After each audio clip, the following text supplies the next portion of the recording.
Krishnanagar junction Amghata নতুন রেলপথে train চালু, নবান্নের নতুন সংযোগ।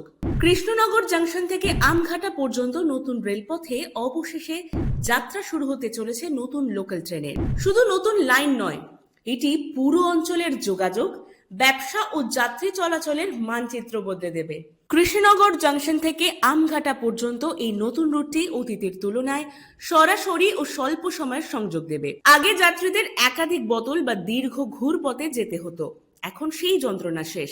এই সংযোগের ফলে গ্রামের সঙ্গে শহরের সংযোগ দ্রুত হবে, পড়ুয়া ও কর্মজীবীদের যাতায়াত আরো সুবিধাজনক হবে, কৃষি পণ্য পরিবহনের গতি বাড়বে, মেডিকেল ও বিজনেস পরিষেবায় কৃষ্ণনগরে পৌঁছানো সহজ হবে।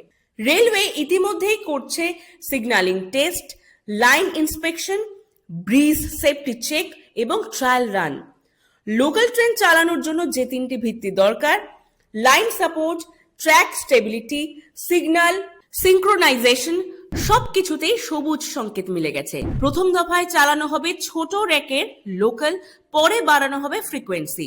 সকালের কর্মযাত্রী এবং সন্ধ্যার রিটার্ন রাশ দুটোকেই মাথায় রেখে সময়সূচি তৈরি হচ্ছে। এই রুটে উপকার পাবেন তিন প্রধান শ্রেণী।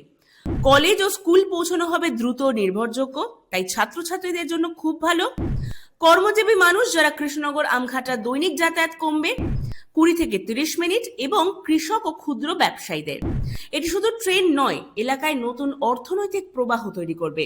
রেলওয়ে পরিকল্পনায় এই লাইন যা একা নয়, ভবিষ্যতে এই রুটকে ব্যবহার করে আরও এলাকাকে দ্বিতীয় ও তৃতীয় ধাপে সংযুক্ত করার কথাও ভাবা হচ্ছে। এর ফলে কৃষ্ণনগর হবে জেলা জুড়ে রেল কেন্দ্রিক নতুন হাব।